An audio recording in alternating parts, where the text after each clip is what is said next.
Kaikoura is an amazing place. It's like a living painting. You've got dolphins, pilot whales, and sperm whales. You can see just about every kind of marine life in the southern hemisphere. Then set in the background, these quite majestic mountains. I think New Zealanders, rightly so, are proud of their country, but it's not just because they're lucky enough to live in one of the most beautiful places in the world. It's because there's a story here, and it's a pretty amazing story. It's a story to be proud of. I think one of the things that's really part of the rich experience of New Zealand is the indigenous culture and how it's still a big part of life here for all the New Zealanders. What I find is everybody here really feels connected to what went before them. And I think a lot of that comes from the Maori connection to the land, that they're not of the land, they are the land. I think there's a real hybrid vigor that comes from that, and it's part of the national character.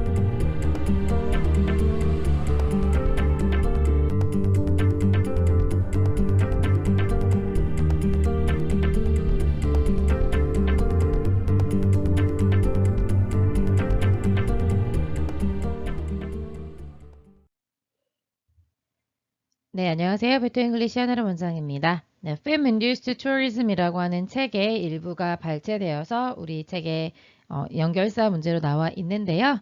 네, 함께 읽어보도록 하겠습니다. Most of the world's great pilgrims and tourist sites까지가 문장의 주어가 되겠죠. 세상의 가장 위대한이라고 말하고 싶어서 great가 들어가 있는 거고요. pilgrim이라고 하는 거는 이제 성지 순례하는 사람들을 말하거든요. 그래서 성지 순례 장소, 순례지를 pilgrimage라고 하고, 그 다음에 이제 여행객들이 방문하는 그런 사이트들의 대부분들은 어쨌든 pilgrimage와 사이트는 셀 수 있기 때문에 most 셀 수 있어서 were 복수동사 와 있고요. established 설립되어졌는데 through the written media, 그러니까 쓰여져 있는 매체를 통해서 성립이 되었다. 그러니까 이제 well before the coming of film 이라고 했으니까 영화의 coming, 등장 well before, 훨씬 전에 어떤 글쓰기 매체를 통해서 설립이 되었다, 이런 의미고요.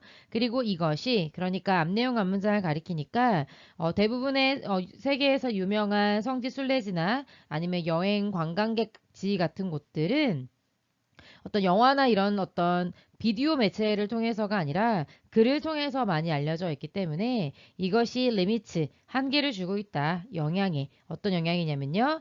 영화가 가지고 있는 영향에 제한을 두고 있다. 근데 어디에 미치는 영향이니까 전치사 on을 사용해서요. Actually establishing the iconic status of such sites. 그러한 지역들의 아이코닉이라고 하는 건 여러분들 아이콘 아시죠? 그래서 아이콘이 어떤 뭐 기쁨이나 슬픔 같은 걸 나타내는 상징물이잖아요. 그래서 어떤 상징적인 아주 누구나 기억할 만한 그런 지위를 establish, 실제적으로 세우는데, 그러니까 그런 지위를 갖게 되는데 영향력이 매우 적다, 이런 의미죠. 그러니까 이미 그를 통해서 유명해진 성지 순례지라든가 아니면 유명한 관광지 같은 데들은 영화가 아니어도 이미 그런 상징적인 지위를 갖고 있기 때문에 영화가 주는 영향이 굉장히 제한적이다라고 말하는 거죠. However, 그러나로 뒤집을 수밖에 없는 이유는요. This is not the case라는 표현 때문입니다. Not the case 할 때 case는요. 경우 이런 의미에서 진실이라는 뜻이 있습니다. 그래서 앞내용 앞문장을 가리키기 때문에 앞에 나왔던 이야기가 such as Australia and New Zealand, 호주라든가 뉴질랜드에 같은 그런 나라들에는 해당되지 않습니다. 그러니까 이제 그러나라고 뒤집을 수밖에 없는 것이지요. 그 다음에 where이라고 하는 관계부사가 나와 있습니다. 관계부사가 나왔다는 건 앞에 있는 장소인 호주와 뉴질랜드를 수식해주러 온 형용사절이구나 라는 거 느끼실 수 있고요. 뒤에 문장이 완벽하겠구나.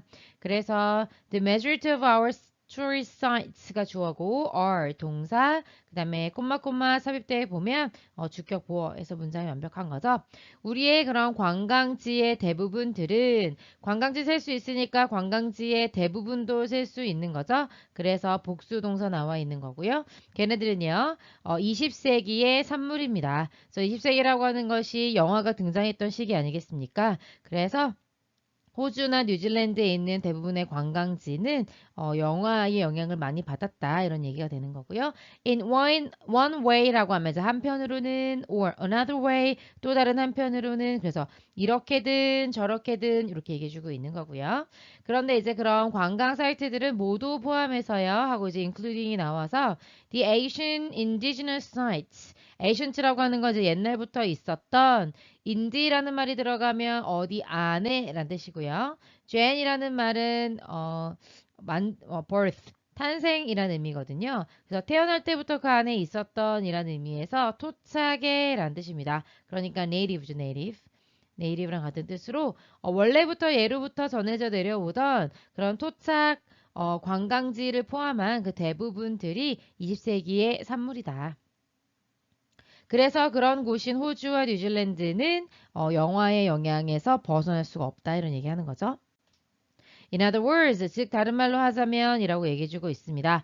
다른 말로 한다는 건요. 앞에 얘기와 뒤에 얘기가 같은 얘기일 거라는 겁니다. 앞에 얘기가 A였다면 뒤에 얘기는 A 다시쯤 돼야 되죠. 절대 B나 C나 D에 다른 얘기가 나와서는 절대 안 되겠습니다. 그러면 정말로 그런가 볼까요? They have developed. 그들은 생겨났다. 언제요? In the age of film. 영화의 age는 시대라고 번역하면 돼서요. 영화의 시대에 생겨나게 된 것이다. 발전하게 된 것이다. 라고 말해주고 있는 거죠. 그래서 여기서 말하는 day라고 하는 건 the majority of our tourist sites in Australia and New Zealand를 말하는 걸 겁니다. 그래서 이제 여러분들 이제 유명한 시드니의 오페라 하우스라든가 그 다음에 이제 아웃백이라고 불리죠. 이제 우리나라에서는 레스토랑 이름으로 유명한데 호주가 이렇게 있다고 했을 때 호주의 4분의 3이 거의 오지입니다. 사막으로 이루어져 있거든요. 그래서 그 오지를 영어로 아웃백이라고 부르고요. 그 다음에 이제 뒤에 가면 이제 하이 컨트리라고 나오는데 이제 고산지대 요런 부분 있죠. 굉장히 멋있잖아요. 이런 하이 컨트리라든가 그 다음에 이제 울룰루라고 불린다고 하는 요런 지역들 있죠. 요런 지역이 이제 영화에서 많이 소개하면서 사람들이 실제로 방문하고 싶어지게 된 그런 유명한 장소들이라는 겁니다. 그래서 for example 예를 들어주는 거죠. 그래서 호주와 뉴질랜드의 어떤 영화를 통해서 유명해진 곳에 대한 예를 들어주고 있기 때문에 for example이 나와 있고요. 시드니 하버 브리지라든가 오페라 하우스 아까 보여드렸고요. 아웃백과 하이 컨트리는요. 그리고 심지어 울룰루는까지 가서 have reached가 문장의 동사가 되겠습니다. 그 다음에 이제 as는 뭐뭐로서 라는 의미가 될 텐데요. Generic Australian Bush Heritage Sites. 부시라고 하는 게 이제 덤불인데 아직까지 이렇게 어떤 뭐 그 관광을 위해서 뭐 호텔이 지어졌다던가 그 다음에 뭐 화장실이 엄청 잘 만들어져 있다던가 뭐 이런 게 아니라 여전히 덤불 속에 있는 이제 헤리티지 사이트라고 해서 이제 상징적으로는 부시라고 표현을 한 거고 개간되지 않은 미개간지 미개간지 유적지를요, 이제 bush heritage sites라고 부르는 거고요. 그 다음에 이제 gen이라는 단어가요, 이제 general처럼 보이시겠지만 되게 비슷한 뜻이고요. general은 일반적인이라면 얘는 모든 것들을 다 포함하는 이라는 의미가 됩니다. 그래서 이제 전체적으로 봤을 때 전체적인 그 호주의 다 미개간지 heritage site라든가 아니면 as well as 뭐뿐만 아니라 이런 의미죠. 그래서 뭐뿐만 아니라 relating to 뭐랑도 관련되어 있는 것뿐만 아니라 이렇게 되는 거죠.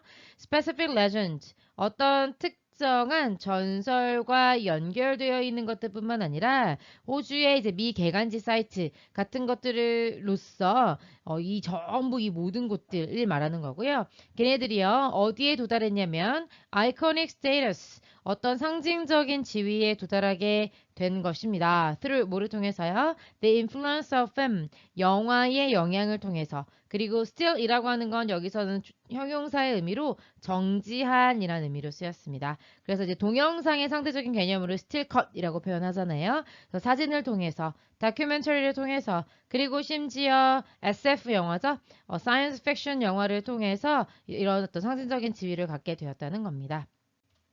그래서 이제 매트릭스 영화 있죠? 이게 이제 시드니의 되게 유명한 시내인데 어떤 다운타운의 이런 이런 상징물을 통해서 이제 영화에서 유명해지게 된 거고요. 그 다음에 또 이제 미션 임파서블 2에서 이제 하버 브리지와 이제 오페라 하우스를 배경으로 영화를 또 촬영하기도 했고, 그 다음에 이제 니모를 찾아서 아시죠? 네, 이제 니모를 찾아서의 이 배경도 이제 호주의 대산호초 바다와 그 다음에 이제 시드니를 배경으로 한다는 걸 알 수 있고요. 그 다음에 이제 실제로 2008년에 오스트레일리아라는 정말 호주에 의한 영화죠. 이 영화에 이제 휴 잭맨하고 그다음에 이제 니콜 키드먼이 나왔죠. 여기 보이시는 요 산이요, 네, 이제 울룰루입니다. 울룰루를 어떻게 쓰죠? 울룰루 이렇게 쓰면 되는 거죠. 울룰루를 배경으로 하는 영화도 있었다. 자, 뉴질랜드의 마오리 컬처도 있죠. 그 다음에 dramatic scenery. 그래서 북쪽으로는 thermal scenery 이렇게 가는 겁니다. therm이란 단어가 온도거든요. 그래서 이제 온도가 높은 이란 의미의 이제 온천 풍경, thermal scenery 이렇게 가는 거고요. glacier scenery in the south. 남쪽으로는 이제 빙하가 있는 그런 어떤 빙하 풍경 이런 것들이 achieving 얻고 있는 중이다. 뭐를요? 영화를 통해 유사한 지위를 얻고 있는 중이다. 그래서 선생님이 이제 설명드렸던 영상 처음에 제임스 카메론 감독의 장면들을 보여드렸죠. 거기는 이제 뉴질랜드의 멋진 장면들을 보여주는 건데 마오리 문화와 그 다음에 이제 전체적인 뉴질랜드의 멋진 풍경이 어떻게 그 아바타, 뭐 타이타닉, 뭐 이런 영화로 유명한 제임스 카메론 감독을 어떻게 감화시켰는지를 보여줬거든요. 네, 영상 하나 더 보여드릴 테니까 그 영상을 보시면서 정말로 이러한 뭐 관광지들이 유명해지게 된 것이 영화의 영향이 정말로 큰 걸까? 비디오를 통한 매체를 통한 영향이 정말 큰 걸까? 다시 한번 느껴보시기 바랍니다. In high school, I took a bus to school an hour each way every day. And I was always absorbed in a book, which took my mind to other worlds and satisfied this insatiable sense of curiosity that I had.